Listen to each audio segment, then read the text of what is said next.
Assalamu alaikum, урматтуу мекендештер, кадырман кыргызстандықтар, арбаңыздар. Биз буйруса кайрадан жердин, океандын те аркы бурчунда жайгашкан Индия республикасына келип калдык. Албетте, Индиянын борбору Дели шаарындабыз.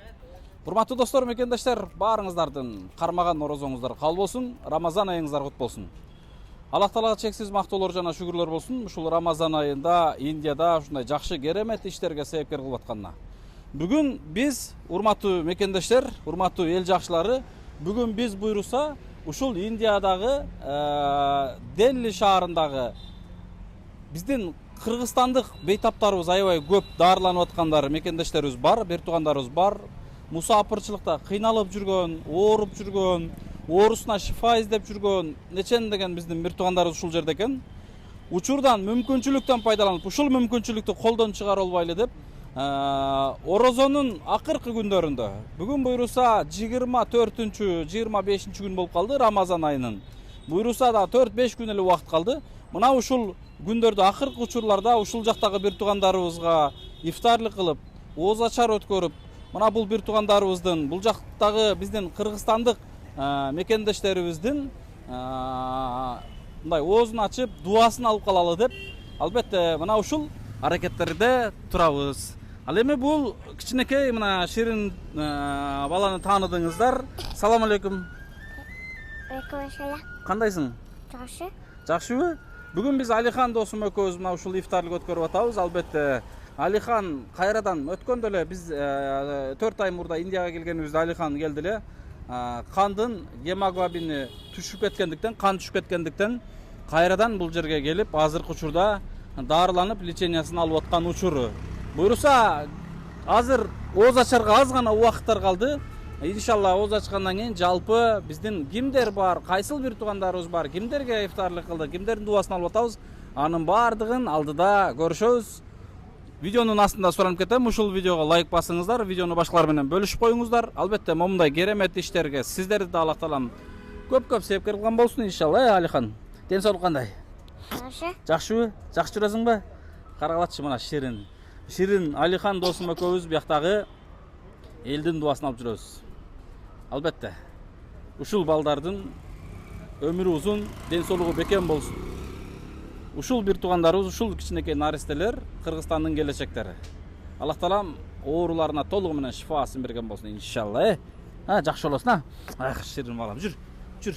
Достор, мекендештер, бул момундай болгон сонун ушундай бир кафе экен. Жакшынакай болгон кафеде азыр эшигинин астында момундай печкалары азыр биздин биринчи жана экинчи тамагыбыз даяр болуп атат. Андан сырткары азыр шашлыктар даяр болуп атат.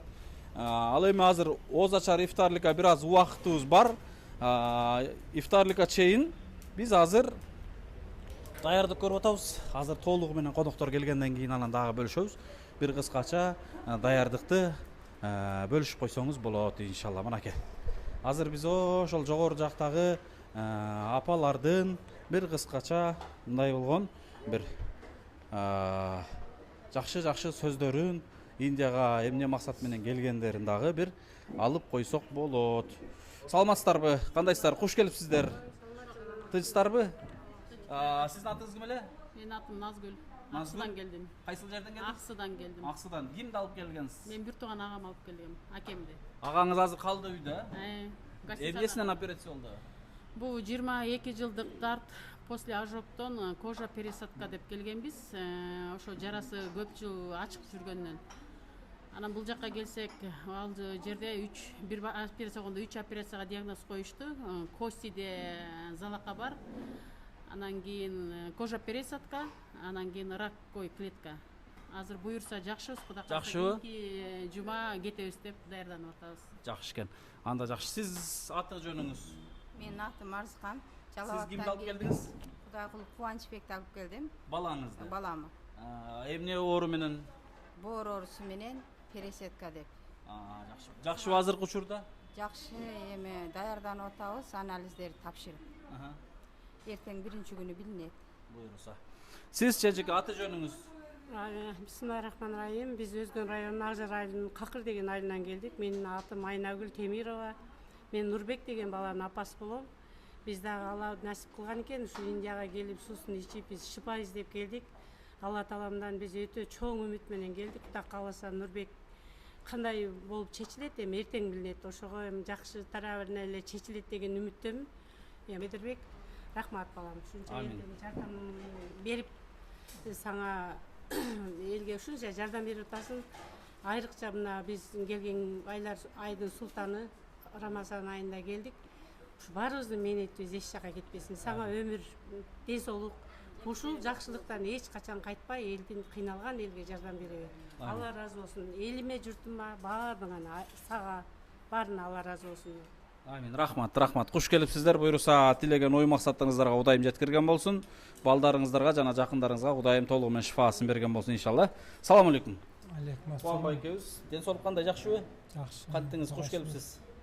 Өзүңүз кандай сезип атасыз? Саргайып кетипсиз? Жакшы элеби? Жакшы эле. Маанай жакшыбы? Жакшы. Жакшы экен, керемет. Салам алейкум. Алейкум ассалам. Аты жөнүңүз? Менин атым Бейшен. Биз келинчек эмекебиз ушу бир профилактика, бир текшерүү. Индияга келип калдыңыздар. Индияга келди. Индияга алгач жолу келип атасызбы? Биринчи жолу келди. Кандай экен Индия? Индияда экен да. Кинодогудайбы? Баары жакшы. Баары Жакшыбы? Жакшы. Азыркы учурда кандай анализдер тапшырдыңыздар да? Жума күнү анализдер тапшырдык. Кудай буйруса биринчи күнү жыйынтыгы чыгат, ошого карап туруп дальше иш кылабыз. Алла разы болсун силерге, силердин бүт коомуңарга, жамаатыңарга барганыңарга Алла разы болсун. Рахмат. Сиздердин дагы кармаган орозоңуздар кабыл болсун. Аллах таалам ушул кандай ой, тилек, максат менен ушул улуу орозо айында келсеңиздер, ушул тилек, ой, максаттарга Кудайым жеткирген болсун, Мына ушундай достор, биз азыр буйруса күтүп атабыз. Анан жаш балдарын алып келген көбүнчөсү лейкоз ооруга чалдыккан көптөгөн бир туугандарыбыз бар. Мына азыр Алиханга окшогон, жанагы сиздер тааныган Бекзат, мына азыр Татынайымдын апасы деген сыяктуу мына ошондой көптөгөн бир туугандарыбыз бар. Саламатсыздарбы? Кандайсыз, жакшысызбы? Ден соолук жакшыбы? Тынчсызбы? Бул сиздин балаңыз, Ким менен атың? Ариет бала. Саламатсыздарбы? Келиңиздер. Келиңиз. Кандайсыз? Кабыл болсун. Ден соолук жакшыбы? Жакшы, Кудайга шүгүр. Урматтуу достор, салам алейкум. Манаке, кандайсың? Мо черный бандитти таандыңыздарбы? Бул черный бандит. О, мынакей тааныбай калыптым мен. Кандай Бекзат? Ден соолук кандай? Жакшыбы? Жакшы эле. Кантип калдың? Кудай кааласа жакшыбы? Жакшыбы? Өзүң кандай сезип атасың? Жакшы эле. Жакшыбы? Машалла, эже кантип атасыздар? Келиңиз, жанына туруп алыңыз. Сиз жакшы, Кудайга кааласа, анализдери баары жакшы чыгып атат. Кудайым буйруса, Кандай клеткалар өз колунда иштеп атабы? 99% иштеп баштады деди. Машалла. Өзүңдү кандай сезип калдың? Мында караганда жакшы. Чоң жигит болуп уже сакалы мурут өсүп, уже ойдо калгансың. Мынакей жигит уже эмеге бой жетип калыптыр. Жакшы, жүрүңүздөр, өтүңүздөр жогору. Өтүңүздөр. Мына ушундай достор мекендаштар, азыр коноктор жалпысынан келгенден кийин толугу менен сиздер менен бөлүшөбүз. Албетте ушул дагы айтам, ушул видеону башкалар менен бөлүшүп коңуздар. Керемет сонуш Индиядагы ифтарлык иншалла.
кардештер, Индиядагы ушундай бир чакан жаңы ачылган чайхана экен. Өзбекский чайхана экен, жакшы, тамактары сонун керемет экен. Азыр эмне мынча көп бул бейтаптар деп таң калып атсаңыздар керек. Негизи Индияга Кыргызстандан келген бейтаптар чындыгында көп. Аллах Тааланын шифасын издеп, бир тууганына, жакындарына, балдарына ден соолук издеп ушул жака келген аябай көп бир туугандарыбыз бар, достор. Мусафирчиликта кыйналышып, элдин жардамы менен, кээ бир өздөрүнүн каражаты менен, кээ бир каражаты жетишпей ушул жерге келип, мына азыр бүт ою, бүт санасы ушул алып келген жакындарынын же өздөрүнүн ушул кыскасы ден соолугун ойлоп отурган, ой отурган. Бирок эмне болсо дагы ушул бир туугандарыбыздын бүгүнкү күндө дуасын алайлы деп, албетте сапардагы инсандын дуасы сөзсүз кабыл болот дейт. Ошондуктан биз бүгүн ушул бир туугандарыбыздын дуасын алып, жана кабар алып, зиярат кылып, андан сырткары бул бир туугандарыбызды сиздер менен тааныган, билген, сурагандар бар. Мына ошолорго бүгүн буйруса бөлүшүп турабыз. Алихан, сен атың ким эле? Баястан. Баястан. Сен ким менен келдиң бул жака? Атам Атаң ким ооруп больницага келди? Бенжан. Бекжан.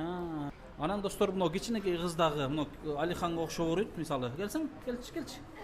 Болуптур, ыйлатпай эле коюн. Мына ушул кичинекей кыз дагы ушул Алихан, татынайымдардай болуп ооруган, мына жаш балдардын көпчүлүгү ушундай. Лейкоз оорусу менен ооруп аткандар көп болуп көпчүлүк келип атат. Мына азыр мен бул бир туугандарыбыздын азыр акыбалдарын, абалдарын сиздер менен бөлүшөм. Анан эң багы сиздер сурап аткан эле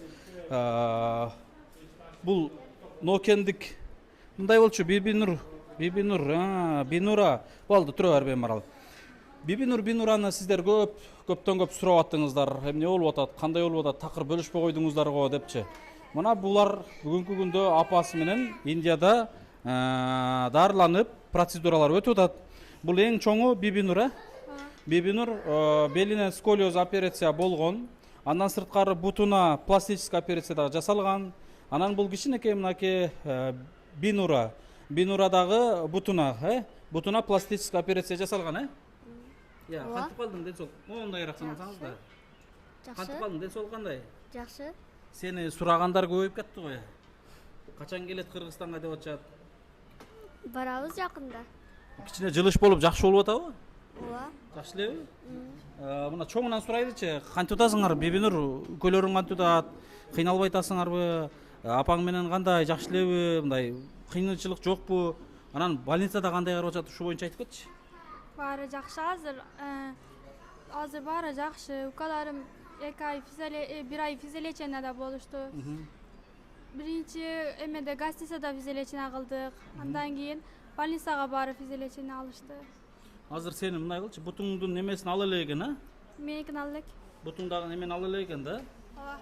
Бирок бутуңа жанагы Бибинурдун, мына Бибинурдун бутуна момундай Бинуранын бутуна достор мындай ботинка атайын жасаттырып, заказ кылып, ушул менен бул жардам берет экен. Эмне деген ботинка деп койду буну? Ортопедист жардам берип ататпы? Ооба. Кыйынчылык болбой атабы? Басканыңда кандай экен? Бастырбай атат. Бастырбай атабы? Кийин бастырат. Неме азыр биринчи неме бир жума неме кылат экен да, мени андай бутуму мындай кылып туруп физиолечение кылат экен. Анан кийин ошондо кыйналбай атасыңбы? Оорутат. Бирок жылыштык болуп атабы? Кичине бар. Барбы?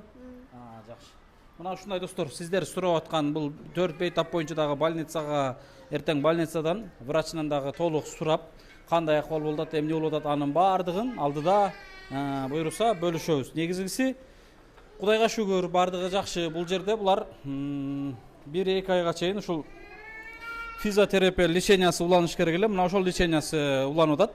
Буйруса баардыгы жакшы. Ал эми бул ыйлап аткан кыз, бул ушул балдарда эле ооруйт, өзү лейкоз оору менен ооруйт. Биз бул кичинекей баланы өзү бөлүшө элек болчук. Ким аты жөнү? Айбике, аты Бегалиева Айбике Баймановна. Азыр кандай акыбалы? Азыр акыбалы жакшы. Жакында эле ошо пневмония болгон болчу кызым. Өтө бир өлүмдөн калды кызым. Азыр бир аз жакшы. Жакшыбы? Жакшы. Бүгүнкү отуруштун маанайын түшүрбөй турайын, бирок мен албетте бир күнү бул Айбикени сиздер менен бөлүшөм. Чындыгында акыбал аябай мындай ойлондура тургандык. Анткени биз өткөнкү Индияда жүргөн маалда келген. Анан толук диагнозу чыга элек болчу. Толук кандай эмне кылыш керек, кандай кылыш керек, канча каражат керектелет, ошонун баардыгын билип турган сиздер менен бөлүшөбүз дегенбиз. Буюрса алдыңкы күндөрдө бул кичинекей наристени буюрса сиздер менен атайын отдельно бөлүшөбүз. Мына ал наристенин бул атасы. Байман кандай, ден соолук жакшыбы? Ассаламу алейкум. Аллага шүкүр, жакшыбыз. Кантасыңар? Азыр эми ушул жеңил химия терапияларын алып атабыз. Ага чейин бир курс оор химия терапиясын алганбыз. Азыр ооруну көтөрө албайт деп ошо таблеткаларды берип атат да азыр. Ошо химия терапиянычы. Азыр да бир неделя калды. Бир неделядан кийин дагы костной мозгтон анализ алат, анан дагы билинет да. Биз отдельно бөлүшөбүз. Негизинен врачтар жакшы карап атабы? Ооба, алхамдулилlah жакшы карап атат врачтар. Сону Алдыда атайын ушул бир туугандарыбыз үчүн биз видео менен бөлүшөбүз. Анан калган жана биз жогорудагы төрдө отурган эжелерибизден видео алганда бул эжелерибиз жок болчу. Бул Биби Нурдун апасы. Кантип атасыздар? Жакшы, Кудайга шүгүр.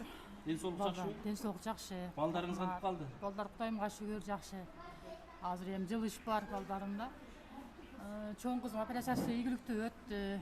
Анан дагы экинчи кызым Бинура дагы операциясы ийгиликтүү болду.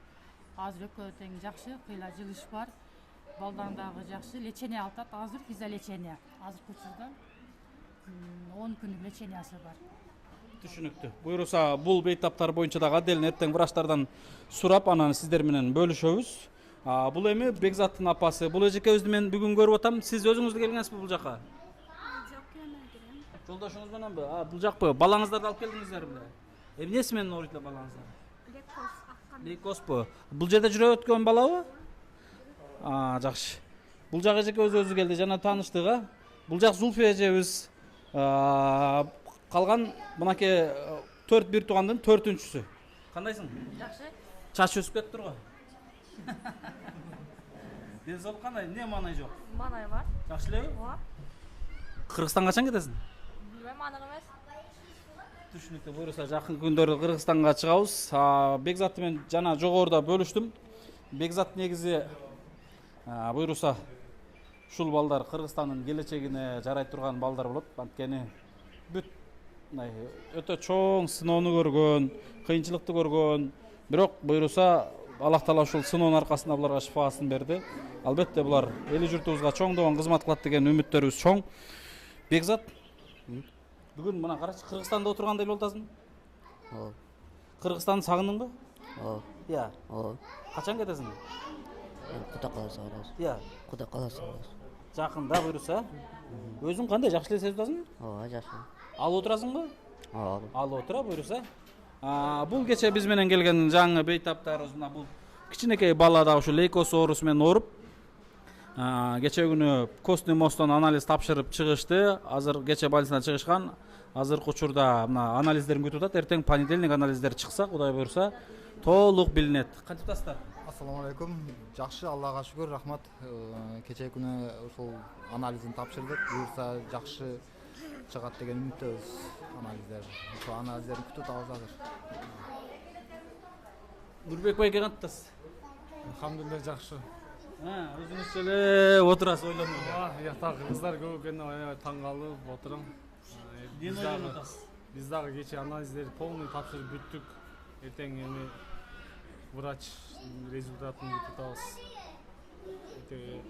Жакшы жаңылык болот деп күтөм. Врачтардан. Түшүнүктүү.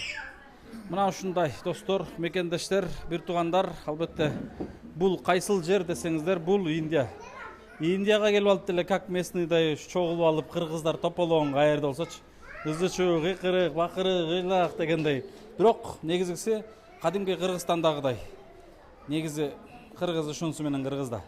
Кыргызстандагыдай бир күбүрөшүп, моминтип дасторкон жайып, бир туугандай болуп, бир туугандыгыбызды көргөзүп, кайсыл жерде болсо дагы биз өзүбүздүн кыргыз экенибизди билдирип, жана өзүбүздүн мындай башкаларга өзгөчө мындай ынтымак биримдигибизди даңазалап жүрөбүз, албетте.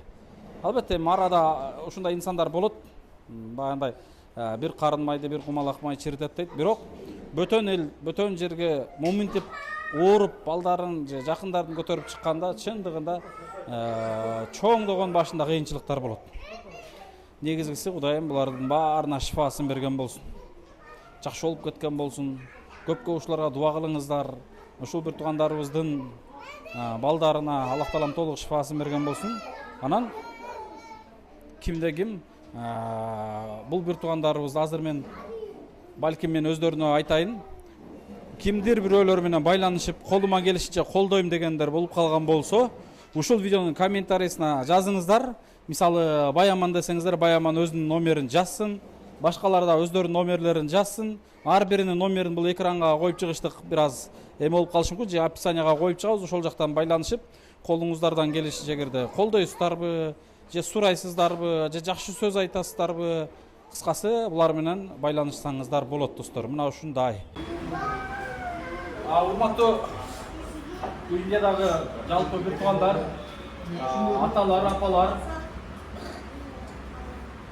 сиздерди бүгүн Кыргызстанда жакындарыңыздар, бир туугандарыңыздар көрүп атат. Албетте бул жакка сиздер чындыгында багындай жыргаганыңыздар бар, же ойноп, же бир күлүп, же бир иштейин деп келгениңиздер жок. Анын баардыгын билебиз, туябыз. Мына ушул балдарыңыздарга, жакындарыңыздарга, өзүңүздөргө бир Кудайдан шифа издеп, бир мисалы менин деле ушул түшүмө кирбеген Индияда. Мына бир нече жолу ушу Индияга келип калдык.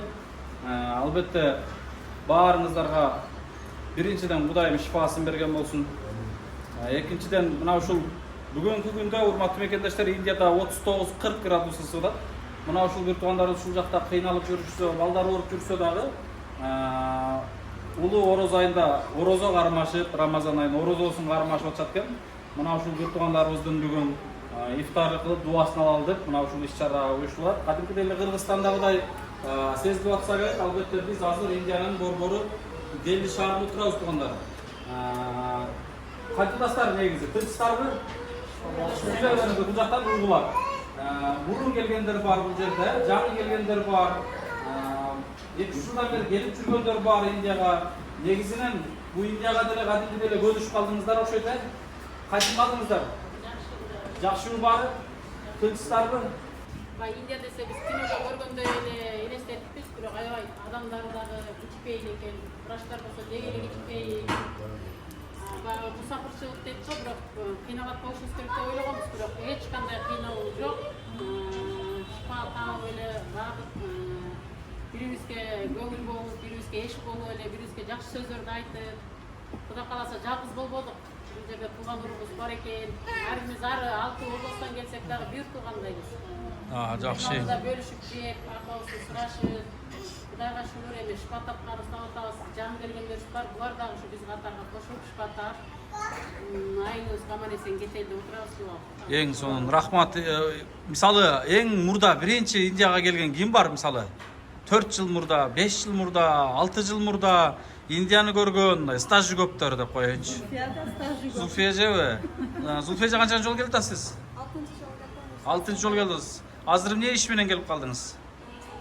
Мен 4 жыл катар кызымды алып келсем, бул 2 жыл катар келишим бир тууган инеме донор болгондугу боюнча, анан өзү негизи эч кимге айтпай эле лечение алып кетсемби деп келген. Буюрса мен анализдер чыккандан кийин анан айтсам да болот негизи. Анализдерим аябай жакшы, буюрса менде ден соолугум жакшы экен. Алдын ала текшерилип, дагы бир жолу ошо донордон кийинки акыбалым билип коеюн деп келген өзү негизи. Сиз иниңизге донору да болуп бергенсиз да, э? Ооба. Кызыңыз кандай татынайым? Кызымдын анализдери ошо 1 ай мурун тапшырганда кандын бийиктик көрсөткүчү 145, тромбоцит, лейкоцит бардык сое клеткалар аябай мыкты иштеп атыптыр деди. Врачка жөнөткөнүбүздө кызымда эч кандай жалып жок, кемчилик аябай жакшы ден соолук. Өзүм ден соолугум боюнча келгем, менде да баары жакшы буюрса. Жакшы. Канчанчы жол келип атам дейсиз ушунда? 6 ай мурун 5-чи жолу келдим эле, 6 ай кийин 6-чы жолу келип отурам. Уже. Бу Индия. Сиз андай Индия. Андан кийин келгендер ким бар экен? Алихандар, э? Алихан канча жол келдиңиз? 5-чи жол келдиңиздерби? Алихан кандай азыр, жакшыбы? Жакшы, Кудайга шүгүр жакшы. Мына Алихан жерде менин жанымда жүрөт. Мына апаң жанына басып койчу козум. Кана көрсөтпөчү өзүңдүн жакшылыгыңды. Мынакей, мени карачы. Мына кичинекей бала деле Индияны канчанчы жолу көрүп койду? 5 жолу, ого, мына. Биз менен тең эле келип жүрөт да кыскасы. Мына ушундай. Бекзаттын апасы сиздер канча жолу келдиңиздер? Экинчи жолу келишибиз. Быйыл экинчи жолу келдиңиздерби? Калганыңыздар биринчи жолу келдиңиздер окшойт го, Негизи Индия кандай экен? Индия жакшы экен. Адамдар аябай элде жакшы экен. Больницасы кандай экен? Аябай жакшы экен. Мен көргөн экен да жакшы экен. Карап атчабы? Жакшыбы? Кемчиликтер жок. Негизгиси ушул шифа таап кетиштик, Буйруса. Буйруса, мына ушундай достор, апаларыбыз, эжелерибиз, карындаштарыбыз ушинтип бир нече жолу келип калды. Бул агабыз болсо бала карагандан эле бошобой атат. Жубайыңыз каякта эле? Больницада беле? Больницада. Бала караппы? Кече биздин пересадка костюм мозгусу өттүм, өзүм донор болдум. Өзүңүз машалла, Өзүм донор болдум балам. Машалла. Бир күндө эле кайра чыктыңызбы? Машалла. Мына урматтуу достор, мекендештер, Алиханга окшоп, Бекзатка окшоп ооруган бир туугандарга донор болгон бир тууганыбыз мына менен эле бир күндө кадимгидей чыгат. Ошол мына аз көргөзүп атпайбы? Мына ушул жерден кандагы клетканы алып, бейтапка коет да. Сиз кимге донор болуп бердиңиз? Балама. Балаңызга. Балаңыз кандай? Балам Кудайга шүгүр жакшы, кече бүттү трансплантация. Ден соолугу жакшыбы? Ден соолугу жакшы. Жакшы. Мунуга буларды донорго алып келген болчумун. Канча балаңыз бар өзү? Муну бала да сиздики окшойт, Семейный биякта жүрөт окшойсуз. Булар экөө туура келбей калып, мен өзүм туура келдим да. Машалла. Алла разы болсун. Келиңиздер ичена сонун экен баары. Машалла. Канча жол келди атасыз негизи? Мен биринчи жолу келатам. Жакшы. 3 жылдан бери бишекте караптып, Москвага алып бардым, анан бияка алып келдим. Жакшы. Бул эжебиз өткөндө биз Индияда жүргөндө келди эле. Эже кандайсыз? Жакшы. Балаңыз ким эле? Ариет. Бул Ариеттин апасы. Байкуш эже сыртынан күлүп, жакшынакай эч кандай маанайы түшпөгөндөй көрүнгөнү менен негизи маселе аябай чындыгында оор экен. Канча жол келип атасыздар эже? Экинчи жолу келатам. Балам эмеде мында 1,5 ай мурда келгенибизде балама трансплантация жасап кетти. Диагнозу эмне болчу? Апластическая анемия. Пересадка болгонбу? Пересадка. Азыркы учурда эмнеге келдиңиздер? Кайра повтор кайталанып калуу? Тромбоцит түшүп кеттик, ошол врачка текшерилгенин келдик. Жакшы абалы, бирок ошол тромбоцит түшүп кетип да, кайрадан. Жакшыбы? Негизи кандай өзүңүздөрдүн колдооңуздар менен келдиңиздерби? Өзүңүздөр? Өзүңүздөрдүн каражатыңыздар менен. Негизи кыйынчылык бежи? Ооба, болот экен кыйынчылыгы. Уже акыркы кездерде уже акча маселеси да уже тартыш болуп калды. Бирок балабыз үчүн аракет кылып атабыз эми. Түшүнүктүү. Аллах Таала шифасын берсин эжеке. Сага да рахмат, ушунчалык ушу Индияда ушунча элге өзачак бардыгын соолун алып атасың. Сага да Аллахым ыраазы болсун. Мен дагы экинчи жолу көрүшүп атам. Ушунча адамдарды алып келип соолун алып атасың. Сага да Аллахым ыраазы болсун. Рахмат эже. Алла ыраазы болсун. Сиздин ыраазылыгыңыз, дуаңыз өзгөчө болду. Рахмат. Буйруса. Чоң рахмат эжеке. Сизге дагы Кудайым балаңызга шифасын берсин эжеке. Жакшы болуп кетсин. Кудай кааласа, жардам керек болгон болсок, кандай маселе жаралса, билесиз, номерибизди байланышып эме кыла бериңиз. Уялбаңыз, тартынбаңыз, мелиңизби? Колдон келишинче колдойбуз. Кудай кааласа, ушу балам да жакшы болуп кетсин. Ошо мен жалгыз эле бир эле уулум бар өзү. Буюрса, сөзсүз жакшы болот. Сөзсүз жакшы болот, кыжалат болбоңуз. Мына ушундай достор, мекендештер.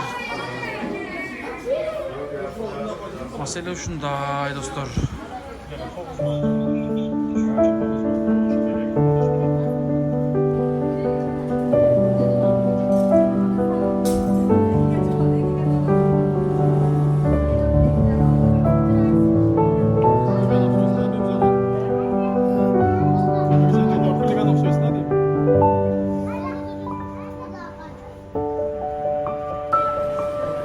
Алып болдуңуздарбы? Чыгабыз банда. Алыс бул азыр биз турган жерден 2 саат, 1,5-2 саат алыстыкта турган Делидеги башка шаарда жашаганда туугандарыбыз бар. Биз дагы бул жерге бир 2 саат жол жүрүп келдик. Анткени жаш балдары бар, бейтаптардын баардыгы ушул жерге жакын жерде эле. Ушул жаш балдарды бара албайм деп жакыныраак жерге келдик. Жакыныраак кылабыз. Анда эмесе апалар бүгүнкү биздин чакыруубузга жооп кылып iftarlığımızga kuş gelipsizler dağın bir jolu. Tinç bolunuzlar, birindik bolunuzlar, ıntımak bolunuzlar. Daim uşunday ынтымагыңыздарды көрөсүп жүрүңүздөр. Эң негизгиси Кыргызстанга барганда дагы бир туугандай болуп, бул жашоо эмес, ахиретке барганда дагы бир туугандай болуп баардыгыбыз. Анан анча көптөгөн бейтаптар бизге кайрылат экен. Арасында бир эки бейтаптар 4-3 жылдан бери кайрылып жүрөм. Эч бир жообуңарды ала албадым деген дагы бейтаптар бар экен. Мен ушул эфирден улам жалпыңыздардан чындыгында кечирим сурайм. Жана сиздерден дагы кечирим сурайм. Мына Бекзаттын апасы дагы 2 жылдан бери кайрылып жүргөн экен. Насип кылып ушул Индияда жолугуп турбуз. Бунун баардыгы Кудайдын буйругу. Мисалы биздин фондду каржылап турган жараттар же түрктөр же башка же мамлекет жок. Биз ошол колубуздан келгенде эле өзүбүздүн мекендештерибизге сиздерди коомчулукка чыгарып, ортодо көпүрөбүз бул иштерди. Же болбосо мына ооруп аткан Алихан, Татынайым жана башка бир туугандарыбыздын ден соолугуна биз себепкер болгонубуз жок. Биз жөн гана көпүрө болуп алдык. Жардам берген биздин ушул эл жакшылары, кайрымдуу берешен жоомарт бир туугандарыбыз. Мына ошолордун жардамы менен сиздер көпчүлүк бир туугандарыбыз жакшы болушту. Биз жөн гана көпүрөбүз. Ошон үчүн мен сиздерден жана бүгүнкү учурда канчалаган бир туугандарыбыз кайрылып атат. Балким сиздерге жооп бере албай атышыбыз мүмкүн. Чындыгында жооп бериш оңой, бирок курук жооп бериш мен үчүн кыйын, достор. Ошон үчүн мен курук эле жооп бериштен мындай ыңгайсыздык жарала берет. Жооп бергенге жараша бир колуңдан келиши бир кичинекей кымындай болсо да жардамың менен жооп берсең, ошондо бир купулуң толот чындыгында. Ошонун негизинде мен көбүңүздөргө жооп бере албай калам кээ бир учурларда. Кечирим сурайм. Ал эми бүгүн ифтарлыкка куш келипсиздер. Кармаган орозоңуздар кабыл болсун.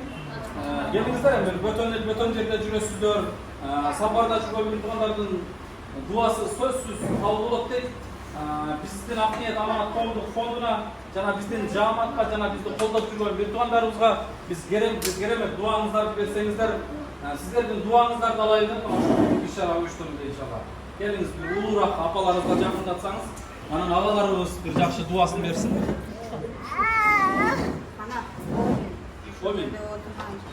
Мына бир мамлекеттен бир мамлекетке келип, шипа издеп отурган уул кыздарыбыз, балдарыбыз баарына Аллахым шипа берсин. Ден соолугуна Индия мамлекетине келип отурабыз.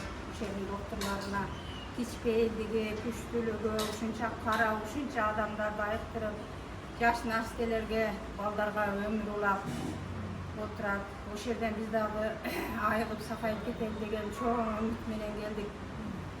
Бүгүн ошо кыргыз ошол жердеги дарыланып аткан уул кыздарыбызга ушу Медербек орозо кармап, мына ата-энелери ошол жерде жүрүп алыс сапарда өз аштырып отурат, ифтарлык кылып, биринчиден Аллахым анан ошого себепчи кылган Медербекке ушунча канчалаган бизге окшогон дагы канчалаган ооруларды алып келип себепкер болуп кетип отурат.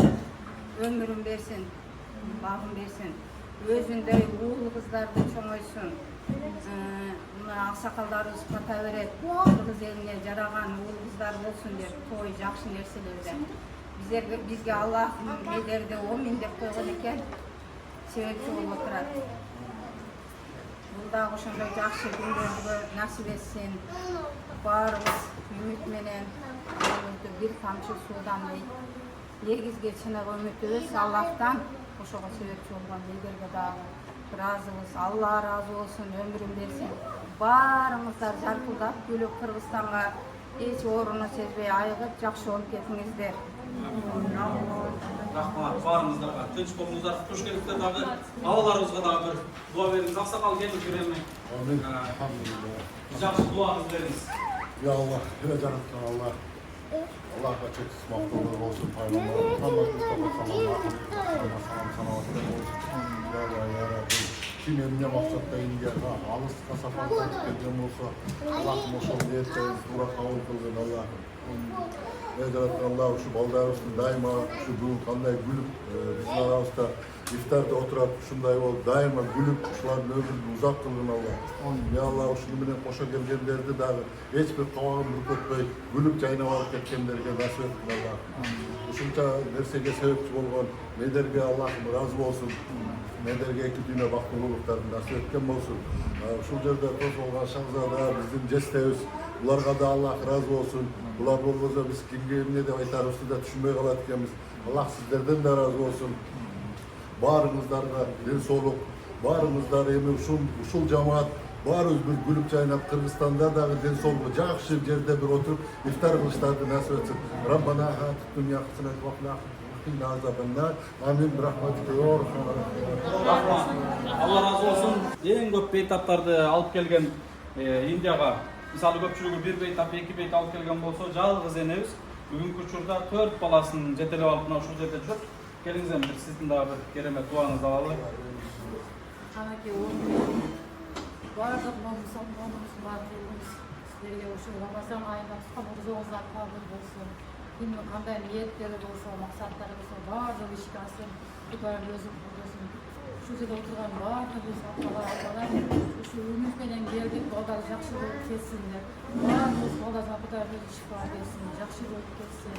Ушу медериңиз Kudayım özü uzun ömürdesin, içinden sonra biz de şimdi Ozaç, o başta koyduğum çoğu rahmet, adam şimdi bilip Kudayım özü koyduğum bal boluğu. Rahmat çoğun bağrınızlarga, baldarınızlarga Kudayım şifasını versin. Жақсы olup kettiңiздер, tinch bolуңуздар, aman bolуңуздар. Kimdir birөөңүздөрдү катуу сүйдөп, башка сүйдөп, же бир көңүлүңүздөр оорутуп алган болсо, улуу ороз айында кечирим сурайм. Албетте Алланын ыраазычылыгы үчүн ар бир кадамдарыбыз, кызматтарыбыз бир эл көрүү үчүн, башка көрүү үчүн эмес, бирок эфирлер кимдир бирөө үчүн үлгү болуп калсын деп дайым бул иштер жасалып, жана сиздерге бөлүшүлүп келет. Буну дагы туура түшүнүңүздөр. Негизгиси дагы да кандай колдоо, жардам керек болгон болсо, уялбай, тартынбай айтыңыздар. Өзүңүздөр бөтөн жерде жүрөсүздөр. Буюрса баары жакшы болот. Сиздерди күтүп аткан эли журтуңуз бар. Сиздерди күтүп аткан бир тууган ата-энеңиздер бар, жакындарыңыздар бар. Кудай болсо эң негизгиси алтын башыңыздар аман болуп, туулуп өскөн алтын топурактын мекениңиздерге, бир тууганыңыздардын астына аман эсен жетип барууну Кудай насип кылган болсун. Тынч болуңуздар, аман болуңуздар. Рахмат баарыңызга. Алла разы болсун. Бармаган орозуңуздар кабыл болсун. Мынакей достор, ошону менен бүгүнкү Индиядагы ифтарлыгыбыз, озачарыбыз аяктап, жыйынтыктап, конокторубузду узатып атабыз. Мына ушул Индиянын борбору Дели шаарындагы Делинин Гургаон шаарында ифтарлык өттү. Алла разы болсун негизгисинен. Тынч болуңуздар, аман болуңуздар. Аллах таалам ушул баардык ооруп аткандарга шифасын берген болсун. Ушул бир туугандарыбызга жардам берген сиздерге дагы чоң рахмат. Алла разы болсун, эки дүйнө бактылуу болуңуздар.